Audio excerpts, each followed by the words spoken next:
ये इश्क नहीं आसान, इतना ही समझ लीजिए, एक आग का दरिया है और डूब के जाना है। जिगर मुरादाबादी ने ये कहा। और हफीज़ होशियारपुरी कहते हैं, ज़माने भर के गम या एक तेरा गम, ज़माने भर के गम या एक तेरा गम, ये गम होगा तो कितने गम न होंगे। ये दोनों शेरों का सही मतलब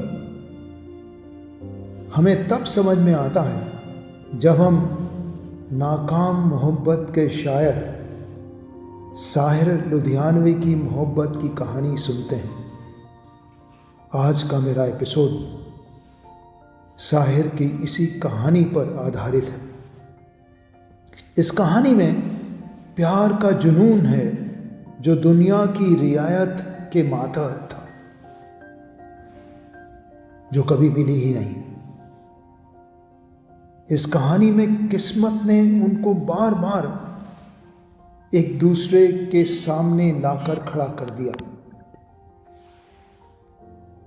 जी हाँ, मैं बात कर रहा हूं साहिर लुधियानवी और अमृता प्रीतम की। दोनों आला दर्जे के पोएट थे। एक उर्दू में लिखता था, एक पंजाबी में। दोनों का बचपन बहुत ही खुशगवार बिल्कुल नहीं रहा। दोनों को शेर व शायरी में शोहरत बहुत छोटी उम्र में मिल गई। साहिर के बारे में तो आपने एपिसोड नंबर 1 में सुना ही था। अमृता प्रीतम भी कम नहीं थी। उनकी पंजाबी में लिखी हुई किताब अमृत लहरें बहुत फेमस हो चुकी थी और वो तब सिर्फ 16 साल की ही थी। एक कवि सम्मेलन से वापस आते हुए अमृता की नज़र पहली बार साहिर पर पड़ी और फिर जिंदगी भर हटी ही नहीं। अमृता तब शादीशुदा थी। वो मुशायरों के बारे में मिलते रहे और वो लिखती हैं, अमृता प्रीतम लिखती हैं, मैं नहीं जानती थी कि वो लफ्ज़ों का जादू था या साहिर की खामोश नज़रों का, कि मुझ पर एक तिलस्म सा हो गया और उस रात मेरे मन की मिट्टी में इश्क का बीज बो दिया। वो चुपचाप सिगरेट पीता रहता और आखिरी सिगरेट को बुझाकर चला जाता। उसके जाने के बाद एक एक टुकड़ा मैं जलाती थी और उंगलियों के बीच पकड़ती थी तो लगता था कि उसके हाथों को मैं छू रही हूं। और भी बहुत कुछ अमृता प्रीतम साहिर के बारे में लिखती हैं। उनकी रसीदी टिकट नाम की एक किताब आई, उसमें उन्होंने खुलकर साहिर के बारे में लिखा और उन्होंने लिखा, और जिंदगी में पहली बार एहसास हुआ कि मैं उसके साये में चलती रही हूँ, शायद पिछले जन्म से।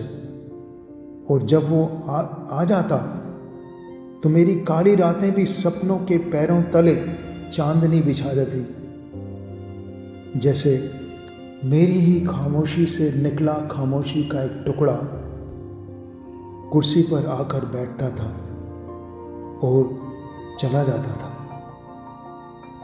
कभी एक बार उसके हाथ को छूना चाहती थी, पर मेरे सामने मेरी ही संस्कारों की वह दूरी जो कभी तय ही नहीं होती थी। किस्मत साहिर को मुंबई और अमृता को दिल्ली ले गई, लेकिन फिर भी जब साहिर दिल्ली मुशायरे के लिए आते या अमृता मुंबई जाती तो दोनों मिलते रहते। साहिर के लिखे उस समय के गाने उनकी मायूसी जाहिर करते हैं, जैसे फिल्म प्यासा का ये गाना, हम गमज़दा हैं लाएं कहाँ से खुशी के गीत। हम गमज़दा हैं, लाएं कहाँ से खुशी के गीत, देंगे वही जो पाएंगे इस ज़िंदगी से हम। या एक दूसरी नज़म का टाइटल देखिए, मजबूर हो तुम, मजबूर हूँ मैं, मजबूर ये दुनिया सारी है। तो इस किस्म के गाने उनकी कलमों से इसी दौरान निकले। और दोस्तों, अब इस कहानी में दिल्ली में एंट्री होती है एक नए किरदार की, जिसका नाम था इंद्रजीत, जो पेशे से एक चित्रकार था।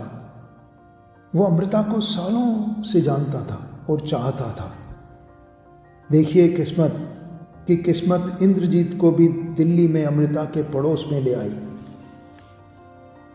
जिस पत्रिका के लिए अमृता गीत लिखती थी, उसी के लिए इंद्रजीत चित्र बनाता था। उस समय इंद्रजीत की कमाई अमृता से काफ़ी ज़्यादा थी। इंद्रजीत कमाता था लगभग 1,500 रुपये और अमृता कमाती थी सिर्फ 150 रुपये। अमृता रोज़ बस से ऑल इंडिया रेडियो काम करने जाती थी। इंद्रजीत से ये देखा नहीं जाता था, तो उसने डिसाइड किया और उसने एक स्कूटर खरीद लिया और चला गया अमृता के पास।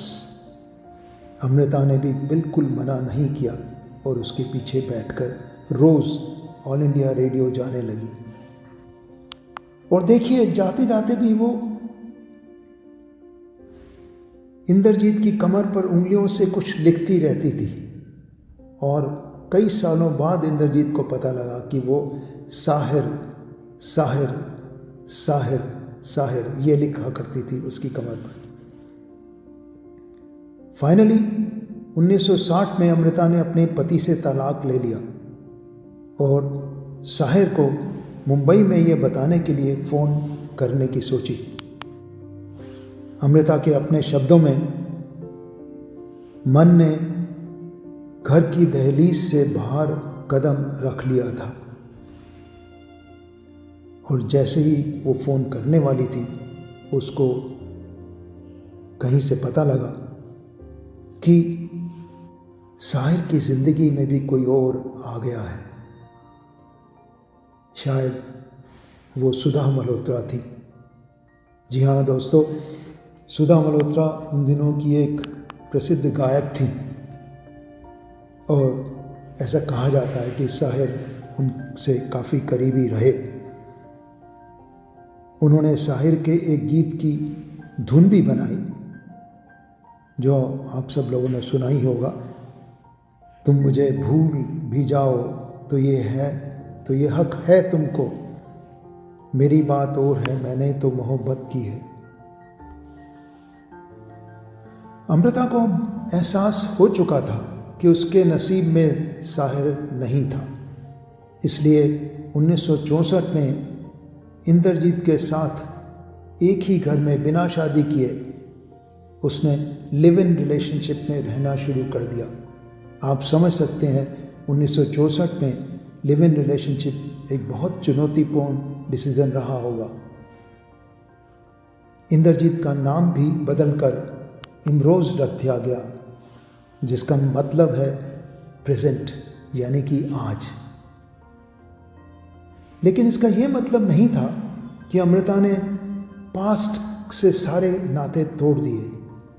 नहीं, इमरोज़ और अमृता के घर में साहिर की कई फ़ोटो थी और जब भी साहिर दिल्ली आता तो दोनों इमरोज़ और अमृता उससे मिलने जाते।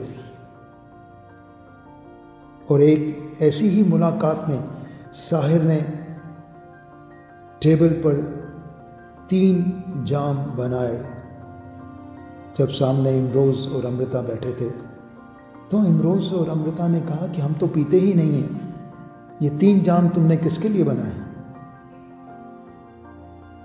ये सुनकर साहिर ने एक एक करके वो तीनों जाम खुद ही पी लिए और उसी दिन रात को 12 बजे अमृता को फ़ोन करके अपनी नई नज़्म सुनाई, जिसका शीर्षक था मेरे साथी खाली जाम। तो दोस्तों, ये कहानी थी हमारे नाकाम मोहब्बत के शायर साहिर लुधियानवी की। ये मेरा साहिर लुधियानवी पर आखिरी एपिसोड है। अगले एपिसोड में हम कुछ और बातें करेंगे। तब तक के लिए शुक्रिया।